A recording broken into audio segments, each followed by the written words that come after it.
everybody for joining me today. First, housekeeping. As I'm out of breath, I need to work out more. My name's Melissa Garcia, and I'm one of the partners over here at Altitude Community Law. On your screen, you will see the PowerPoint presentation in the center of your screen. This should take up most of the screen.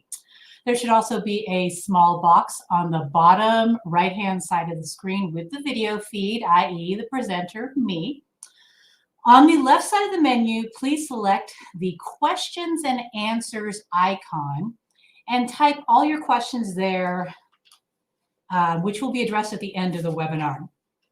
CMCA credits are automatically generated once the webinar hosting site provides an attendance confirmation report and will be sent via email within 48 hours following the webinar. These credits are not transferable. None of those haggling over credits. Please email education@altitude.law or call Sean directly at 303-991-2076 if you have any questions about receiving your CMCA certificates. All right, got that out of the way. Also want to remind you guys of the next couple classes coming up. We have the next lunch forum is Little Known Facts About Kiowa, Nonprofit Code and Condo Act, and that's November 4th at noon. And then we also have a board class coming up on October 26th. So we really encourage you to send your board members to these classes so they can learn just like the managers can learn. This is on October 26th. It's on covenant enforcement from 5:30 to 7 p.m. And also, even if you aren't able to, or some of your managers or boards aren't able to, even if your managers aren't able to attend today, you can always get these lunch forum ACE webinars on our YouTube channel. So don't forget about the YouTube channel. You can always get them there and watch them over and over and over again and make fun of all the teachers, i.e. me and Alina, and rewind the dancing chicken that she always has at the end of our hers. All right, let's get started. We're talking about thou shalt not ban. And if I had as much time as I usually have to prepare these, I'd probably put up some picture of, the 10 commandments and thou shalt not ban, blah, blah, blah. Although there are a lot of commandments under Kiowa and other Colorado laws as well as federal laws. So I could not fit all of them in 1 hour. So I chose the ones that I thought were more pertinent to today and the questions that we got that I regularly routinely get. I chose those, but there are more. So this is not this is not the list, the only list. There are more there, and hopefully you guys read Kiowa and read our blogs and our e-newsletter articles whenever we tell you about all the other things that the law forbids you from banning. But before we get started, I wanted to talk a little bit about some general considerations because these are coming up mainly because of the new bills that just got passed this year with regard to signs and flags and questions that are coming up.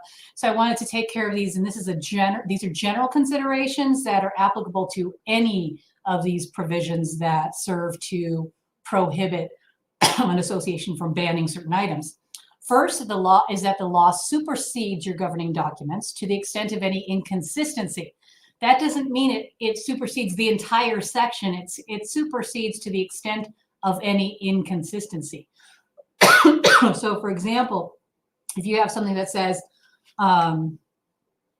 commercial signs are allowed on the general common elements on this street or whatever, or on this location, and that's stated in your declaration. The new law says you can still prohibit commercial signs, but if your declaration says otherwise, the law doesn't supersede that statement that says you shall allow commercial signs on your common elements. So, that's probably not a great example, but I'm just saying that just remember to read your governing documents to the extent of any inconsistency. Because there's a lot of other provisions that might be in there that are not inconsistent to the new law. And so those stay the same. Second, the law doesn't require you to amend your declaration to be consistent. So I get some questions of, well, gosh, our declarations say all this stuff. And it's all contrary to Colorado law that's been changed over the last 10 years. And you don't have to amend. You just have to know which provisions are now contrary to the new law and stop enforcing them in a way that's inconsistent with the new law. I know that there's a lot of things out there that are contrary probably to the new law. And if you have documents that are over 15 or 20 years old, then it's going to be kind of hard knowing, what's inconsistent unless you actually amend. So I guess the older the document, if it needs to be amended anyway, now is the best time to do it because, gosh, there's so many things that you're going to have to keep track of. And maybe you have this great board now that's keeping track of it, or you've marked up your copy or whatever. But future boards might come in and not know. And then all of a sudden they're set up to fail because they're following these provisions in your governing documents without knowing that they're contrary to Colorado law. So even though you're not required to amend your declaration, you ought to, particularly if you have a lot of things that are contrary to current law. And then finally, the board should revise its rules, regs, and policies to remove whatever inconsistencies or to draft new rules, regs, and policies that are consistent with the new laws on topics that are important to the association. I don't mean that you have to or you should go out and adopt for example, a solar panel policy just because there's been a change to Colorado law with respect to solar panels. If you've never had any owner ever request to install a solar panel, then you probably don't have to spend the money on an attorney drafting a solar panel policy. But if you have rules and regs and policies that are inconsistent, that say things like political signs or whatever, then you need to revise them. Just because, again, for the same reason I said with the declaration, you won't know, maybe the current board right now will know that you're not supposed to enforce those policies anymore, but the new board might not know. So I would strongly suggest, even though the law doesn't say you have to do this, that you go ahead and update your regs and your policies to comply with the new laws. Okay. And again, I'm going to answer all the questions. I'm going to leave hopefully 10 minutes at the end of the program to answer all the questions. I'll probably go a little over because I tend to do that. I'm sorry, but let's get going. All right, first one, jump right into it. Flags. Remember when the law protected American flags and service flags? Well, that's gone, no more. So as of September 7th, so the law was actually changed on July 2nd, I think it was, of this year. And then it became effective on September 7th. And essentially it says the associations cannot prohibit or regulate any flag based on subject matter, message, or content. So forget political signs, forget that's the next one. Forget American flags, forget service or military flags. Now it's any flag that a homeowner or occupant wants to install can't be banned or regulated by the association based on subject matter, message, or content. Now, the first point to remember is the location. Where are we talking about? You cannot ban flags or regulate flags based on subject matter, message, or content on an owner's property, in a window, or on a balcony adjoining the unit. So it's important to understand those distinctions because depending on the community that you're managing, if it's a single family home, that's very different from a condo because single family home, detached homes, they own the home, they own the lot, and it might be a huge lot. That whole area within the lot boundaries is property that the owner owns. So that's the scope of the area where you cannot ban or regulate flags based on subject matter, message, or content. And that would obviously include a window or a balcony that's on that lot. Townhomes, same thing. Sometimes associations, boards and managers get confused with townhomes and they think they're condos because the association maintains the exterior of those townhomes typically, but it doesn't matter that the association maintains the exterior of the townhomes.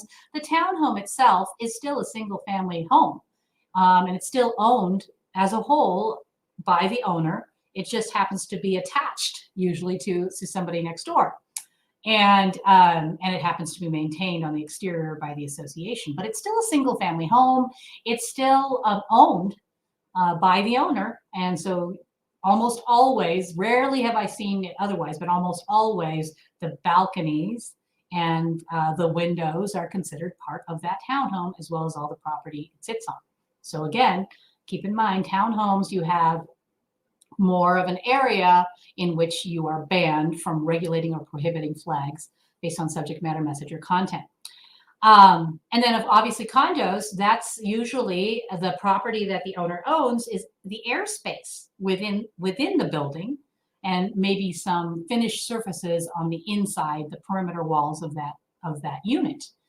So nothing on the exterior, but notice it says window or balcony. So even though these most likely will either be part of the unit or they could be a limited common element balcony, that's another location where you're prohibited from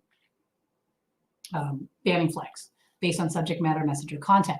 So what's a flag? That comes up sometimes. You have the right to adopt a reasonable interpretation of what a flag is. When we draft these policies, we always put in our standard definition, so you should as well. Exception, flags bearing commercial messages. So you can still regulate flags bearing commercial messages, and you can prohibit them. What does commercial mean? Again, courts will allow you to adopt reasonable interpretations of ambiguous terms. So I would just pull out a Webster's dictionary and define what commercial means. I would say a for sale sign and a for rent. That's going to signs. Sorry, I keep going to signs. Forget signs. You can also adopt reasonable content neutral rules on the number, location, and size of the flags and flagpoles. You just can't ban the flags or the flagpoles. So I'm spending a little bit more time on this because this seems to be coming up a lot. Let's do some FAQs that I hear. Can we prohibit flags from being on the common and limited common elements? Yes, on the common elements, because again, that's not touched in this statute. Yes, in the limited common elements, unless the limited common element is defined as a window or a balcony adjoining a unit, because again, that's protected. Can we say only one flag per lot? Well, it says you can adopt reasonable content neutral rules on number of flags. So I'd say yes, but remember it has to be reasonable. So if you have a lot that has acreage, it might not be reasonable to say only one flag per lot. Can we say no freestanding flagpoles as long as we allow the flagpoles to be mounted on the house? I think yes. I don't know if anybody disagrees with me on that one. But you're still allowing a flagpole. You're just saying that it should be mounted, the location of that flagpole, on the house. And I'd say again, it might not be reasonable though if you have a lot that has a large property, because having a freestanding flagpole isn't going to block somebody else's view next door because you have all this acreage. So it might not be reasonable to get that kind of a regulation for these larger lots. So again, we recommend that you revise your rules, regs, and policies, get rid of references to American flags and service flags because they're no longer protected. Let's move on. Signs. Signs is really similar to the flags, and it was adopted at the same time as the flag regulation, and this was under HB 1310, and again, it became effective September 7th. So as of September 7th, forget about political signs. No more banning or regulation of any kind of sign based on subject matter, message, or content. And here is the location's a little bit different. The location is within the unit boundaries or in the window. So again, think about the differences with respect to single family homes, which are either the detached homes or the townhome paired homes, and then condos where the owner only owns. The unit boundaries are only the airspace within the unit itself, along with the finished perimeter surfaces. Usually that's how it's defined, the walls, floors, and ceilings. But here they took away balcony. So it's just unit boundaries or in the window. That's your scope of regulation of where you can't ban signs, any sign, based on subject matter, message, or content. Again, you can define what is a sign. And you can also define what is a commercial message. So the exception, similar to flags, is signs that are bearing commercial messages. You can still regulate and ban those. Another difference that isn't typically discussed, but I think you should note, is for signs, you can adopt reasonable content neutral regulations on number, placement, or size. But for signs, they add "or on other objective factors." So they give you even more wiggle room on signs. They don't do that with flags. They do that with signs. So, what does that mean for other objective factors? What you can or cannot regulate?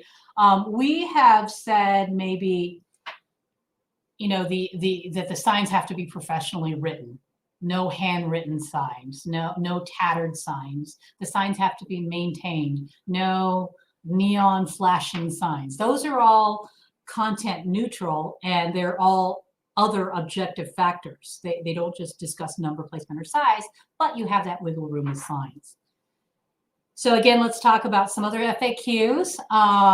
Can we prohibit signs from being on the common and limited common elements? Again, yes on common elements, and yes on limited common elements, except where the limited common elements are defined to include windows, because that's specifically located on, set forth in the location requirement.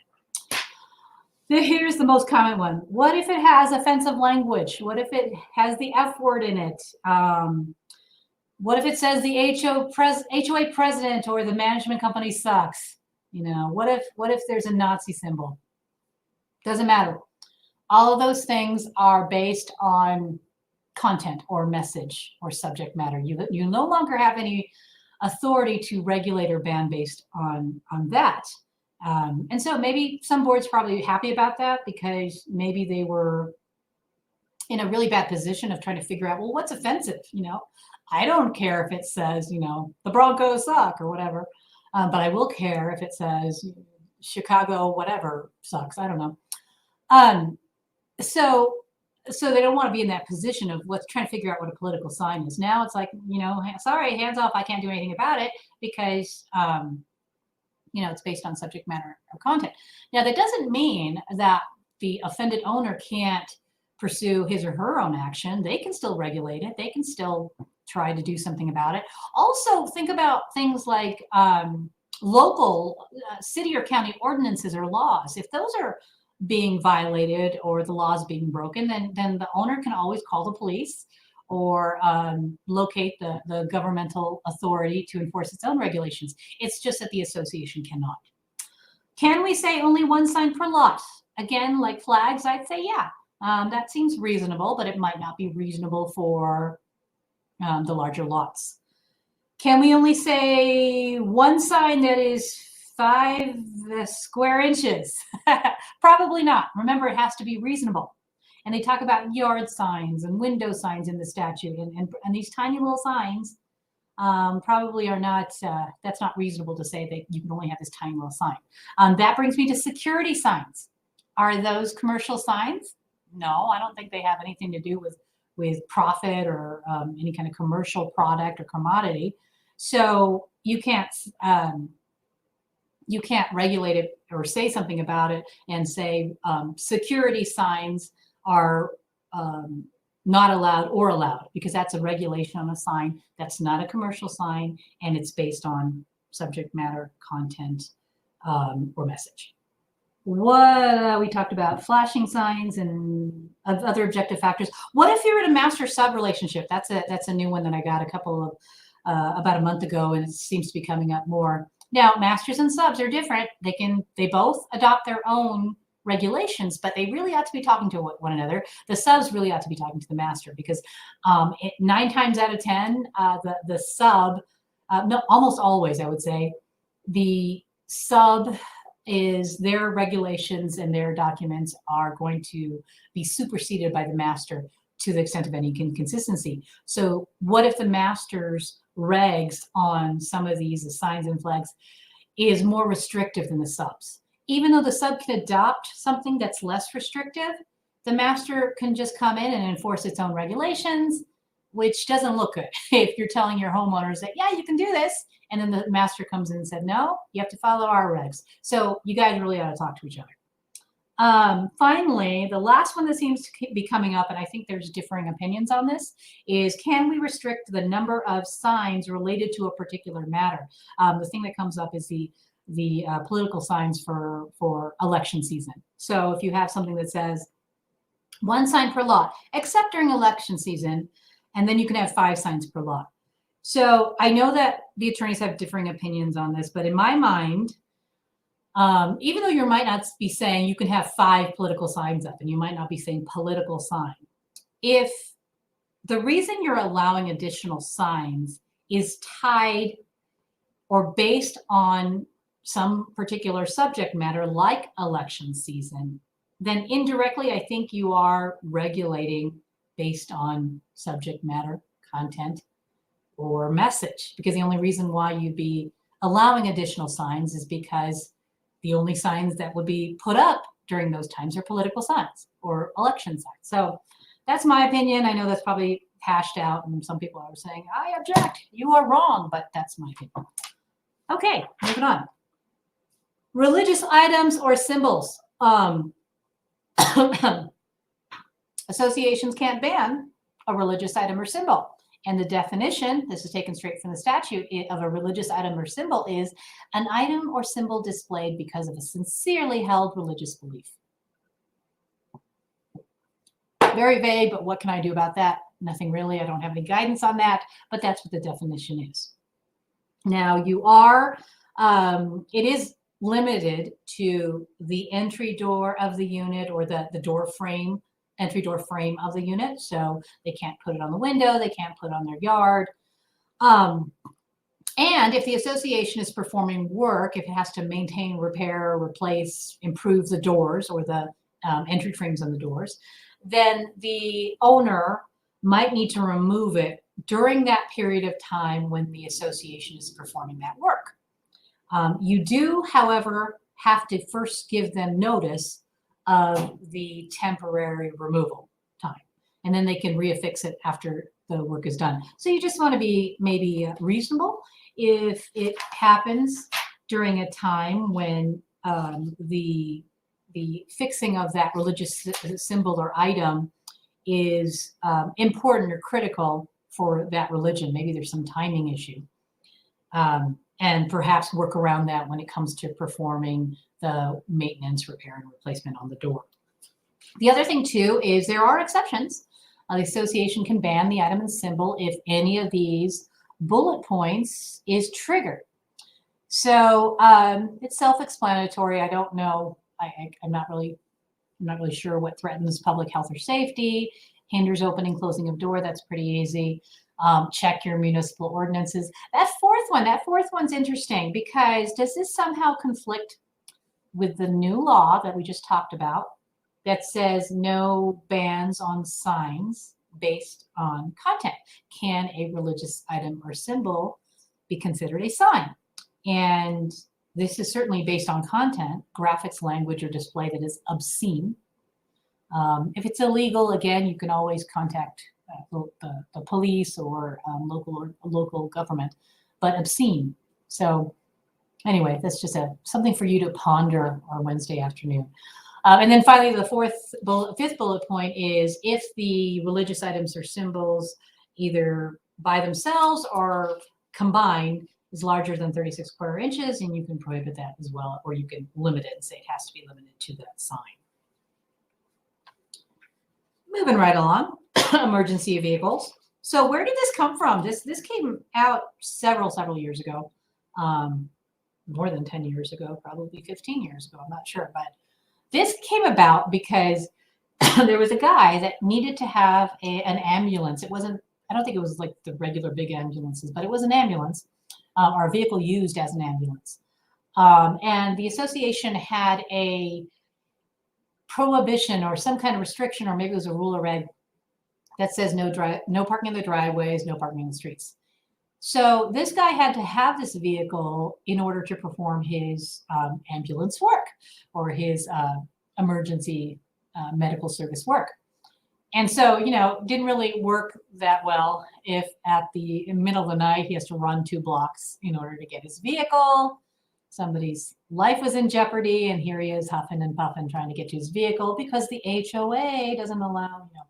Anyway, I would have hated to be that association and on the news for that particular one. But that's where the legislation came up.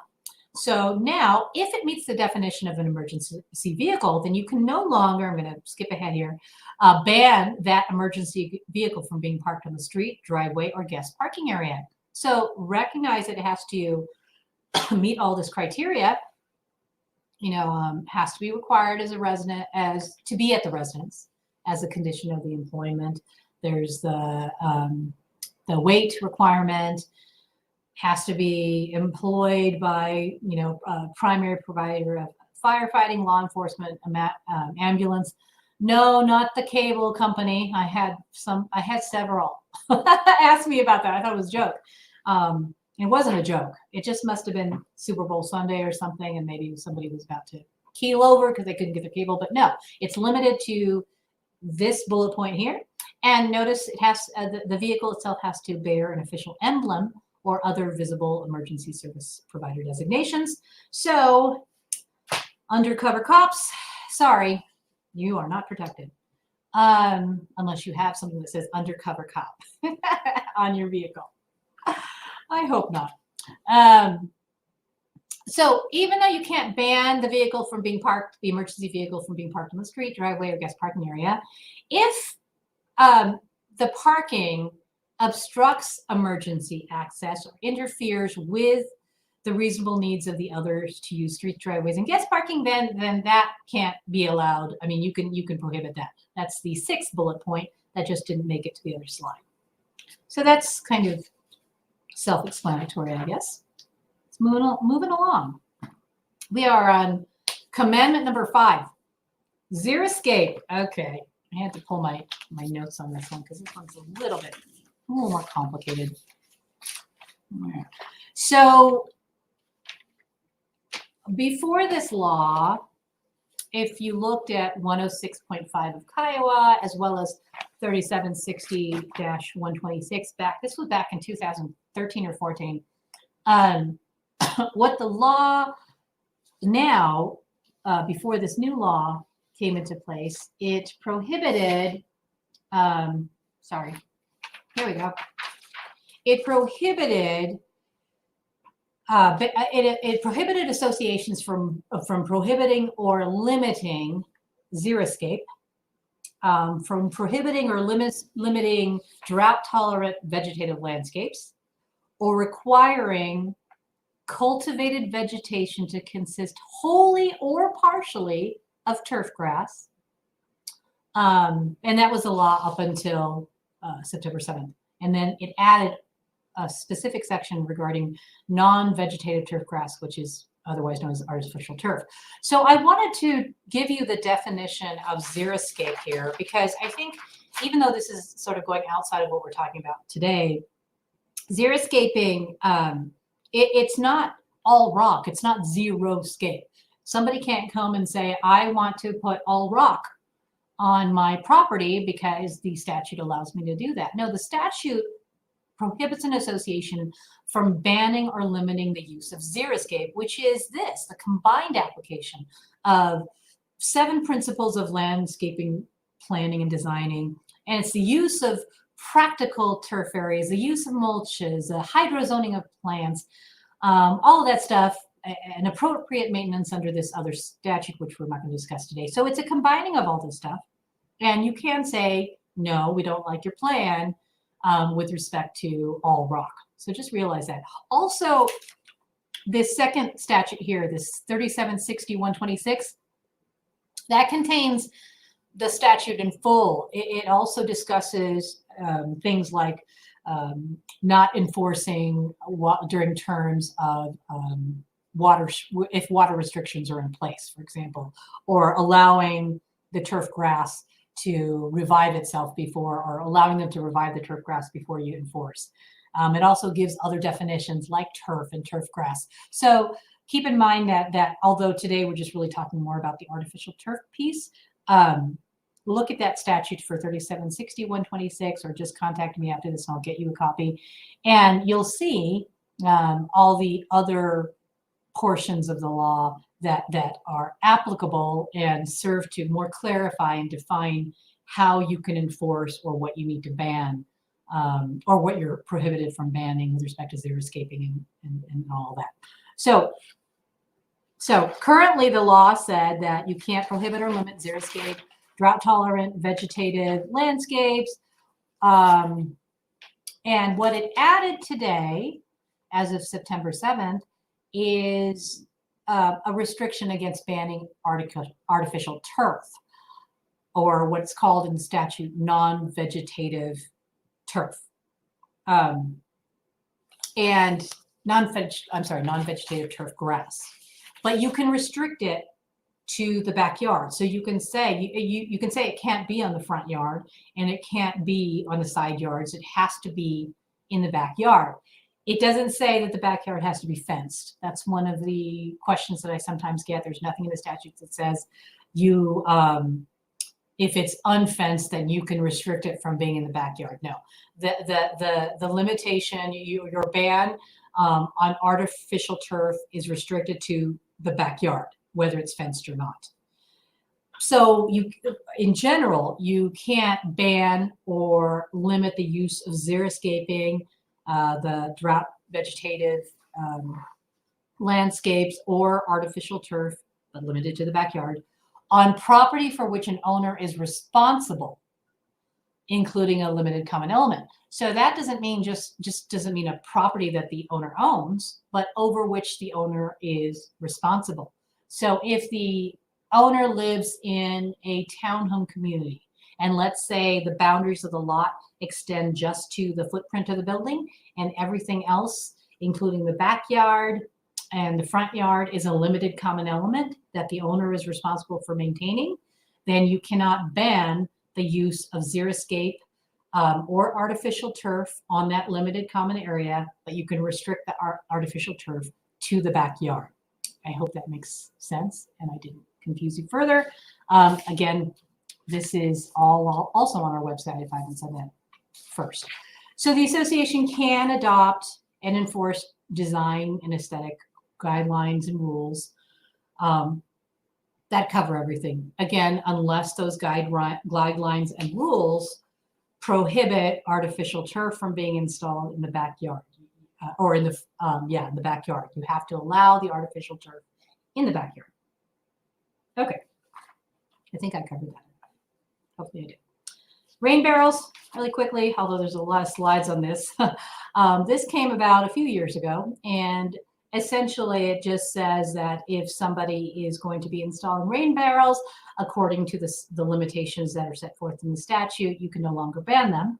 And a rain barrel is defined right here as a storage container with a sealable lid, has to be located above ground outside of a residential home, and used for collecting precipitation from a downspout of a rooftop. Now, it has to be in accordance with 37-96.5.103, which is not in Kiowa. So I decided to go ahead and put that here.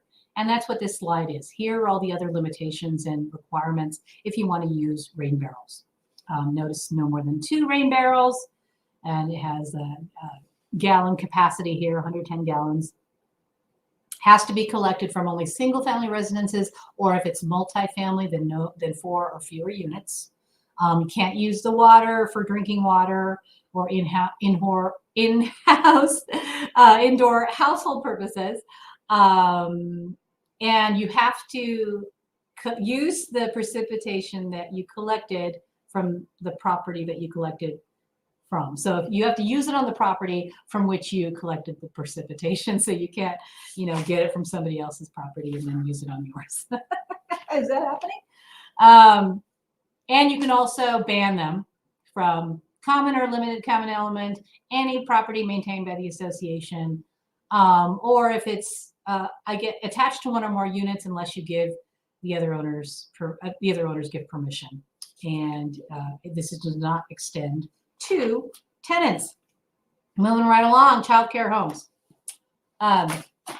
Here's a definition. So there is an exception that I forgot to put here, but the association can no longer ban childcare homes. There's a lot of restrictions here. We'll talk about them in a second, but the exception is for communities that are HOPA communities, which are Housings for Older Persons Act. So they fall under HOPA. That's the 55 plus communities. So they don't have to allow childcare homes. That's the one exception.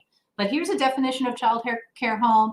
And I also wanted to point out this statute here because they give types of child care homes that are appropriate in Colorado. They give some examples if you want to look at them. And again, this doesn't matter whether your declaration says no commercial use of property or even says outright no child care homes, because they now must be allowed other than HOPA communities.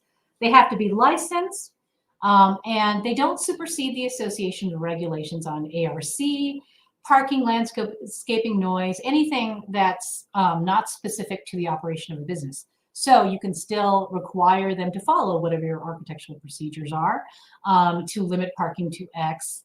But there is an exception, which is you must allow them to, you must make reasonable accommodations for fencing requirements. So you have to allow the fencing that will, I guess, be useful to the child care homes because they need the fencing. You can also require insurance, and the statute provides different level coverages and different types, but it's liability insurance and property insurance. I thought I had another section. Let me see. I didn't. Sorry. I had one other section. You need to look at the statute because it gives different kinds of insurance, such as personal injury and property insurance, insurance on that could happen because of them being on the common elements, all of that. Because when you have a child care home and they go outside and they use the playground, all of that, you need to be protected as an association because the kids are using your property now. So just take a look at the statute. Again, it's in Kiowa. All of these, except for the last one, I believe, are in Kiowa. So you can download that from our website. Kiowa is on the very first page of the website, and we have updated it already to comply with all of these new regulations.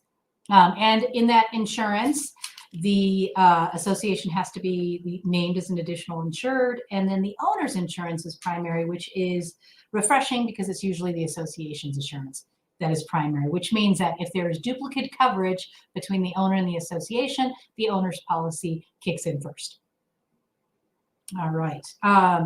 Renewable, number 8, renewable energy generation devices. Simply put, this is solar panels and windmills. And I didn't go into detail of what those mean. You are free to look at the specific statutes for what falls under a solar energy device. It's not just the panels. There are other kinds of devices that collect, solar energy, or what falls as a windmill or a wind generation device.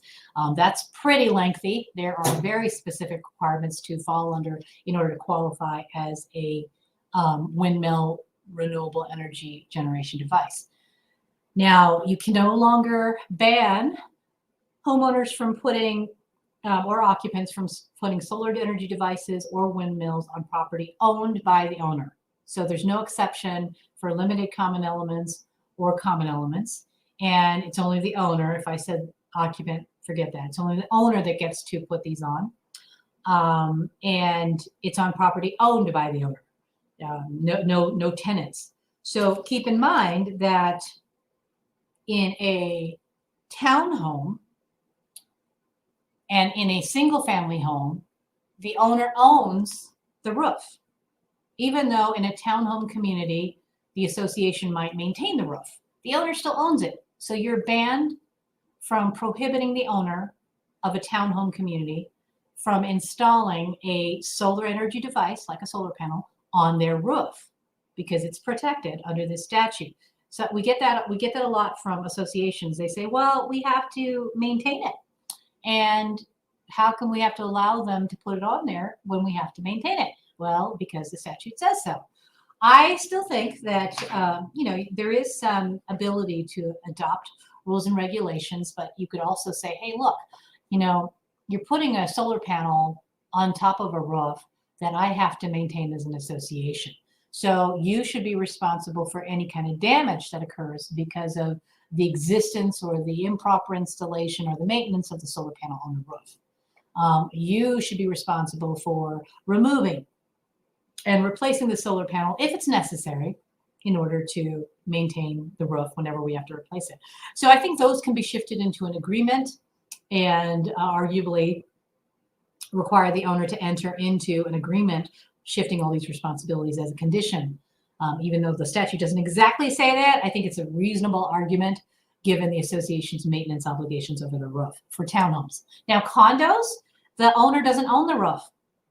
All the owners all together own the roof, own the roofs because they're common elements. So you can absolutely ban solar panels from being installed on the condominium roofs. Again, for renewable energy devices, you can adopt aesthetic provisions that impose reasonable restrictions on dimensions, placement, or external appearance of the device. And here's where the new law comes in from HB 1229. Prior to this, it says these regulations or these provisions can't significantly increase the cost of the device or significantly decrease the performance of the device. That significantly has gone away, and now they have provided a percentage. It can't increase the cost of the device by more than 10%. It can't decrease its performance by more than 10%. So that's your new regulation. Also, if you have architectural review requirements, so they have to submit before they install or modify the property or make some kind of improvement, including the solar panel or the windmill, your architectural review period can't exceed 60 days from date of the application. And also, if you reject it, you can't, then you have to say why. You know, you can't be arbitrary in your rejection, and you have to say why you're rejecting it. And I thought there was one other thing. Let me just see, make sure. No, I guess not. I thought there was one other regulation. Maybe it'll come back to me, but I doubt it because I'm getting old. Okay. Next one, energy efficiency measures. Energy efficiency measures. I think the main thing I want to say on this one is if it's limited, what are considered energy efficiency measures are limited to this list. Just because something might qualify to a homeowner as a way to, as an energy efficiency measure, as a way to conserve energy. If it doesn't fall under this list, it's not protected by the statute. So just remember that it's a finite list. So you can no longer ban energy efficiency measures which are on that last list. Where? On location, which is on property owned by the owner. So again, not leased. So a tenant doesn't have this right, except if the tenant gets the permission from the owner. And there's no exception for limited common elements or common elements. So remember again, when we're talking about what's owned, the difference between a townhome versus a condo, property owned by the owner in a condo is just the airspace on the inside of the unit. Property owned by a townhome owner is typically the entire structure as well as the land underneath the structure. You can adopt reasonable aesthetic provisions that govern dimensions, placement, or external appearance, considering the impact on purchase price and operating costs, the impact on performance of measure, and criteria contained in the governing documents. Nothing really changed there. I'm trying to think of any FAQs on these. I don't think I can think of any. So maybe they're in the questions. Moving on. 2 more to go. Electric vehicle charging systems.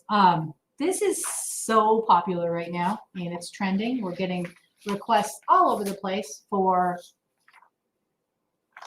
policies and for advice on whether an EV charging system is allowed or not allowed or where it's allowed. So what's an electric vehicle? I mean, it's really just a vehicle that runs either partially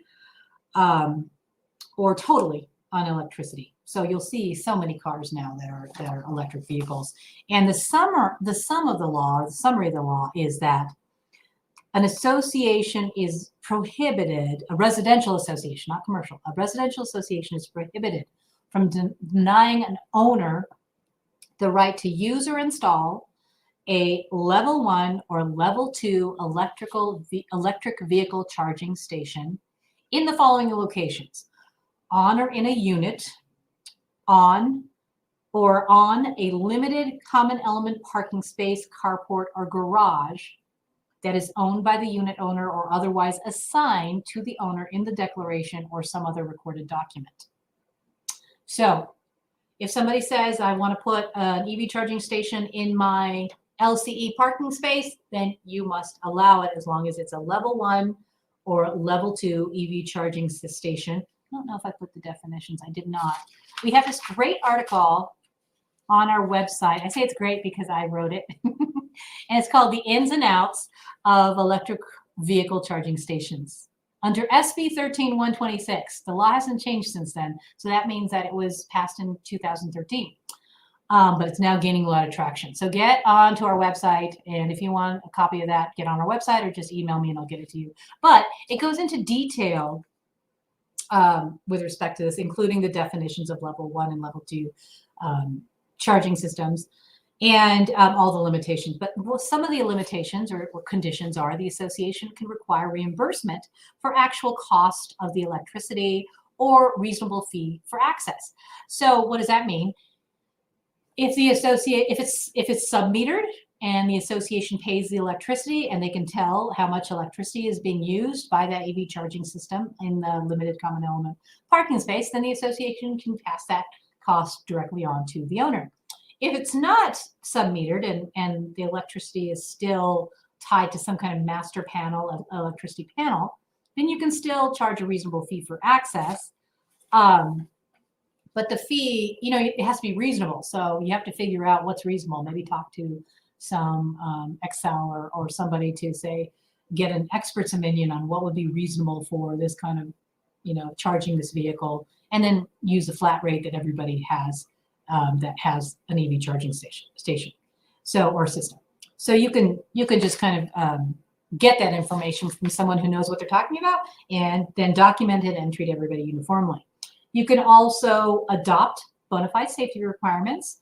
You can require that the system be registered with the association within 30 days after installation. And you can also adopt, like the other ones, reasonable aesthetic provisions governing the dimensions, placement of external dimensions and placement of external appearance of the system. Again, that fabulous article drafted by Melissa Garcia goes into this into much more detail, but there's a lot that goes into the statute. But you can also, but the owner must agree in writing to these bullet points, which is the owner has to comply with the association's design specifications, has to use a licensed registered contractor that's familiar with the requirements of EV charging systems. The owner has to bear the cost of installation, including restoring common elements if they disturb common elements by installing it, as well as if the association has to maintain or repair the common elements, then they're responsible for the costs of removal and replacement, and insuring it, providing the certificate of insurance. Also, the owner, I already said that, responsible for any damages, and that insurance must be maintained. And the system is the property of the owner. So there's some language in the statute that says if the owner leaves, then it's their property. They can take it out or they can sell it to the next owner. There's not really any discussion of what happens if the next owner doesn't want it. I don't remember seeing any language saying the association can just take it out without any, or require the new owner to remove it. But it did make it clear that just because it's not installed to the common element, just because it's installed to the limited common element area doesn't mean it now becomes the association's property. And that's all I have to say about that. So make sure that you look at that article. I might just give a copy to Sean to send out to all the managers, just because it's so detailed. And 1 hour is not enough. You can have a whole class on electric vehicle charging systems.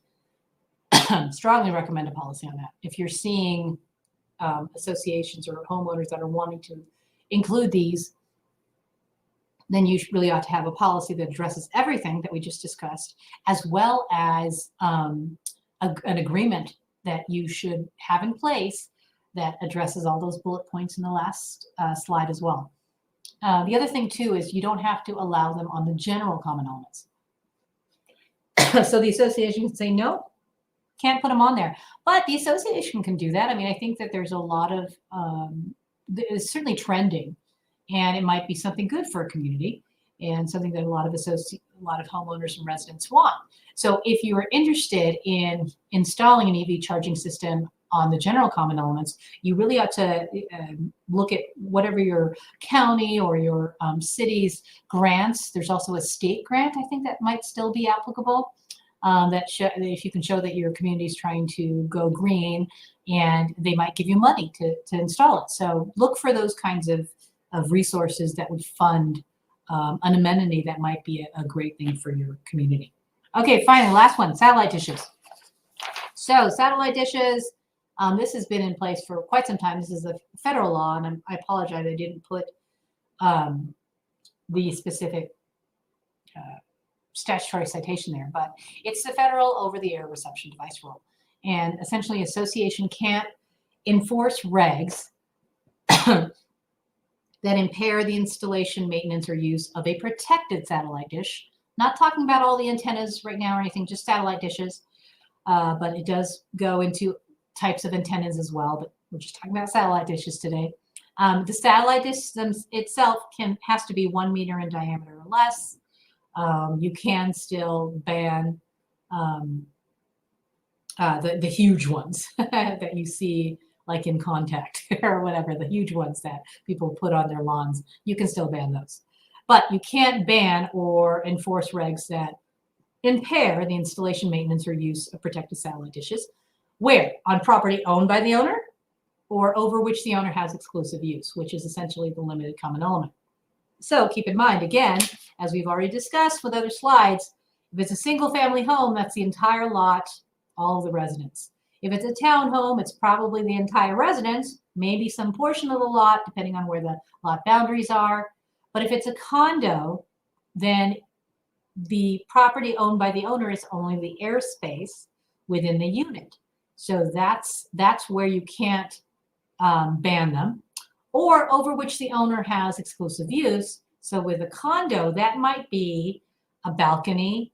It might be some kind of deck area for first floor condos, maybe a patio area. Whatever area that is designated for the exclusive use of the owner, you cannot ban them from putting protected satellite dishes on there. So what are other rules and regulations? What does it mean to impair the installation of the satellite dish? So what the over-the-air reception device rule says is these rules and regulations or regs or restrictions can't be enforced if they unreasonably delay or prevent installation, unreasonably increase the cost of maintenance, installation, or use, or preclude the subscriber from receiving an acceptable quality signal. It should say quality, it says qualify, I apologize. So that it doesn't say perfect signal, it says acceptable. Just note that. So some of these FAQs, there's again a great article on our website. I think it's just called FAQs on satellite dishes, and it goes through everything, all the various questions, but I put a couple things up here. What's prohibited, any requirement for prior approval, because that's seen as an unreasonable delay on the installation of that protected satellite dish. So forget your covenants that say you must get prior written approval from the design review committee or the architectural review committee before you modify the property, because that does not apply to satellite dishes that are protected. You can, however, ask them to notify you of their intent to install, and you can have a form that says notification of intent to install. You can also have preferred locations for installation. So you should adopt a satellite dish policy or rules and regs that say something like, here's a definition of a satellite dish that's protected. Here are our preferred locations. Number 1, here. Number 2, here. Number 3, here. As long as those preferred locations don't, preclude the subscriber from receiving an acceptable quality signal or violate any of this. You can't have any administrative fees for review, or you can't even have the review.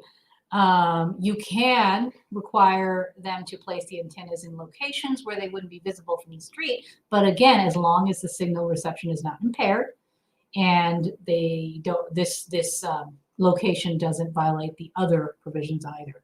You can require painting of the dish, but not the, oh my gosh, my typos, I apologize. It shouldn't say not mounting materials. It should say not mounting, ing, mounting materials. You can't require painting of the mounting materials, accessories, or cables if this voids or violates the warranty. And you can adopt safety restrictions as well. So there's more if you look on that FAQ, but I just want to give you some examples there. And again, with detached single-family homes, less authority to regulate because of the airspace, the area that they own. Townhomes, again, the owner owns the residence, including the roof and the lot, even though the association might maintain. So you're still prohibited from banning satellite dishes on their roofs. But with the condos, the owner doesn't own the general common element roof.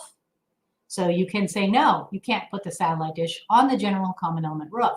But the owner does probably have limited common element, well, not probably. If they have a balcony that adjoins their unit, that's their limited common element space. Or maybe there's a patio, etc.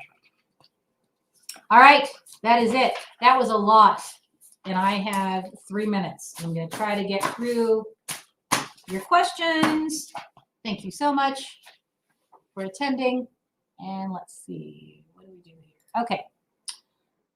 Let's start from the top here. Let's start from the bottom. Well, there's not too many. Okay. If a board wants to revise the rules to address inconsistencies, wouldn't you have to amend the declaration as well, since the rules are derived from the decks? No, you wouldn't have to amend the declarations, because amending the declarations is going to take probably 67% of the owners, and that's going to be onerous. What you have to do is, what we do is we'll adopt a policy or a draft rule or reg that says something like, here's the new rules and regs about flags and signs. And then we will recognize the fact that the declaration, I'll put a paragraph in there that says, the declaration at section blah, blah, blah is contrary to the new law and is therefore void in terms of its inconsistency with the new law. So you'll have this sort of general statement there, and you have to know not to enforce the declaration provisions that are contrary to Colorado law. But you don't have to amend. But again, it's good to amend if your docs are old and you have a ton of things that are contrary to Colorado law or federal law, so you can be consistent with new law. What are your thoughts on school signs posted in an HOA community? Public school signs seem to be non-commercial, but what about private schools? Would private school signs be considered commercial? Probably not. They're not.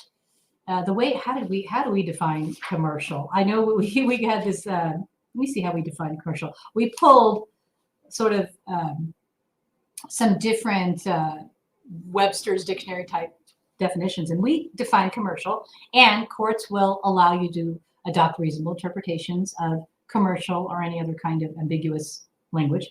We define them as pertaining to the exchange or buying and selling of commodities and or intending to make a profit. So under that definition, I wouldn't say that private school signs are considered commercial, which means that you don't have regulation authority on them if they're put on the lot or on in the window of the unit. But you can still, again, regulate them on common elements, because if they're wanting to put private school signs on common elements, then I'd say that's within your regulation authority to ban or allow. Does American Cross count as an emergency vehicle? Maybe. I'm trying to see what the exact definition is. Has to fit within the definition of emergency service provider. And I gave the specific examples, but I believe that the statute is a little bit more broad than that. Let me just see, sorry. I'm looking. Here we go. They have to be a member of a volunteer fire department or employed by a primary provider of emergency firefighting, law enforcement, ambulance, or emergency medical services. So that's the one where I didn't have the definition in the slide. But if you contacted me offline, I can get you the copy of, or point you to the other statute, not Kiowa, that defines emergency medical services. I believe there's somewhere else that defines what that means. So that might include American Cross. Who has time to go and verify the gross vehicle weight? I don't.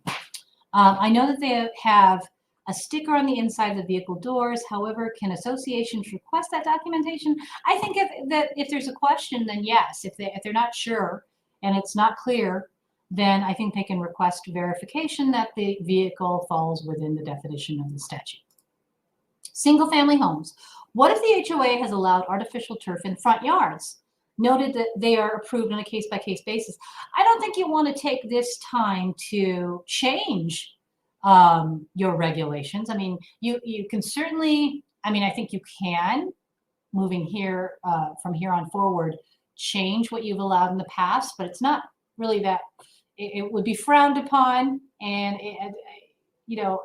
politically, I don't think the community is going to like the fact that you're using the new law as a way to say, okay, we no longer want to allow turf in the front yards, even though you are allowed to do that under the new statute. So I would say just be reasonable and just recognize that it will be politically an issue, but it's a question of, you have the right to do it, but do you want to do it given that you've allowed it in the past, and has anybody complained about it? Maybe if a lot of people have complained about it, you can, moving forward, say, okay, now that we have the new law and so many people have complained about the ones that we've allowed in the past, we're going to go ahead and prohibit it from here on forward, except in the backyard. I think that's good. Does the state or water commissioner allow people to reuse water? I thought it had to flow naturally back to the stream. I don't know. I'm sorry. I don't know much about water, except I don't drink enough. So I don't have, I need to drink more water, but I don't know. I know that there is some law, water law, and we do know some great water attorneys. So if you want to if you want to contact me offline, I can tell you who that might be, but I don't really know. I know there is some water law that says that you have to allow the water to flow, but rain barrels are allowed per the state law conditions that we discussed. What about ground mounted solar? So you can adopt reasonable aesthetic provisions. So remember, if it's a ground mounted solar on a single family home and it's in the front yard, I would say that violates our aesthetic provisions if you have that aesthetic provision. You can also allow it if you want to. That's up to you, but you do have the right to restrict them based on aesthetics. Can a townhome HOA restrict homeowners from installing permanent hooks, nails into the siding that the HOA maintains? Well, I don't know. You'd have to look at your documents. So this is kind of outside of what we're talking about today, but your documents, your governing documents, your declaration is going to give you the authority and the limitations on your authority with respect to everything. So if the documents, the townhome document, for example, says prior to modifying the exterior of your townhome, you have to get association approval. And that approval is based on, aesthetics. And then it says something like damage or increased maintenance to the HOA, then you might be able to prohibit it there because that's the criteria that you can reject it on. Or let's say the townhome deck says You can require an owner to enter into an agreement for some exterior modifications. We've done this, we always put this in our declarations whenever we're rewriting them, that to address just this situation. You're allowed to do whatever the modification is. However, you're responsible for any damage. You're responsible for removing and replacing it. You're responsible for any costs or liability because of its installation, all those kinds of things. So it depends on the documents and the language in the documents. And I'm sorry, it's not a general allowance or regulation. What if they want to install on an empty lot? What if they want to install a solar panel on an empty lot, but the association does not allow anything on the lot before the home is built? Well, that's a tricky one because it says you have to allow solar panels. So I don't think you're going to be able to prevent that. I'm pretty sure you're not going to be able to prevent. It doesn't say you have to allow solar panels or solar devices except where the lot is vacant. So you're going to have to allow it. Okay, let's see if there's anything in the conversations. Okay, there are. Okay, let's go up here. Is a for sale for rent sign considered a commercial sign? I would say yes. Objective factors could be lighted signs. I would say yes. Regarding the religious items, St. Michael's statue is 3 feet tall and sits in a common area to the main patio entrance, which does lead to the front door. Can this remain in place? First of all, what is allowed? So the religious item and symbol only applies to the front door and to the front door, the front door frame. It doesn't, that particular law doesn't apply to anything else. So this scenario with a statue that's 3 feet tall and sits in the common area to the main patio entrance, you have to look at your other governing documents and the rest of your governing documents to see if you have the authority to limit it or limit it in certain locations or what have you. But this particular provision doesn't address that scenario. On EV charging, does the HOA have to allow a townhome owner to run an extension cord over the common element sidewalk that everyone walks on? Seems like a huge liability to the HOA for allowing, and the owner who placed it. Well, so the association has to allow the owner to have an EV charging system on their unit or in their limited common element parking space, garage, driveway, what have you, or garage parking space. So you can't prevent that. So there has to be some way for the homeowner to be able to get the electricity. So I would say that you'd have to figure out some other way. And again, this is all the owner's cost to get the electricity without having to run the extension cord over the common element sidewalk.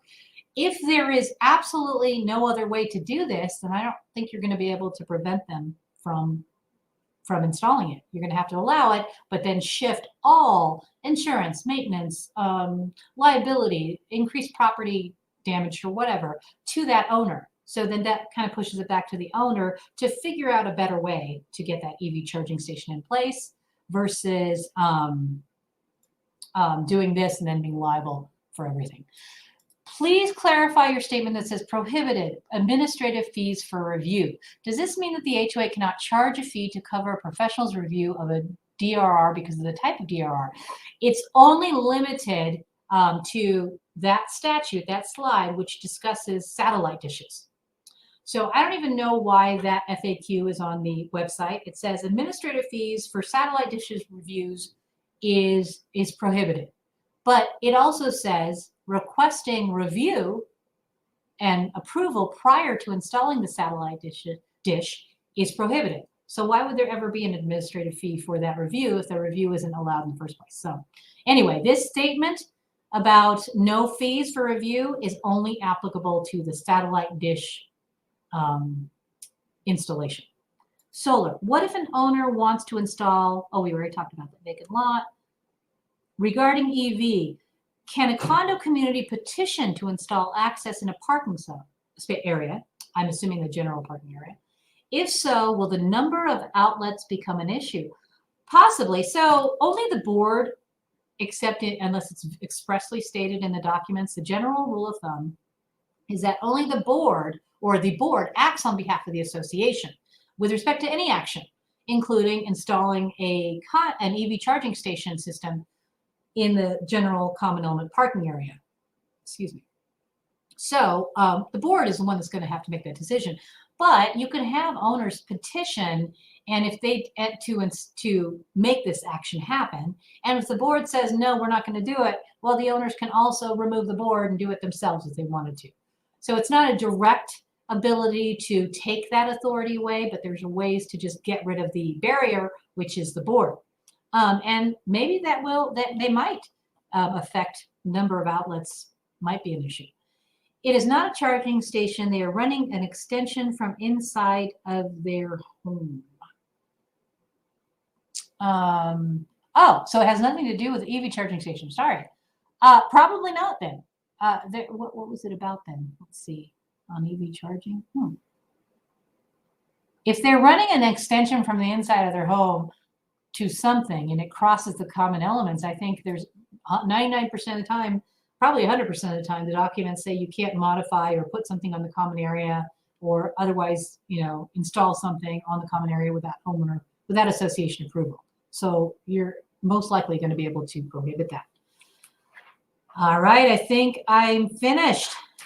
I am. Thank you so much, everybody, for joining me. It is only 11 minutes over.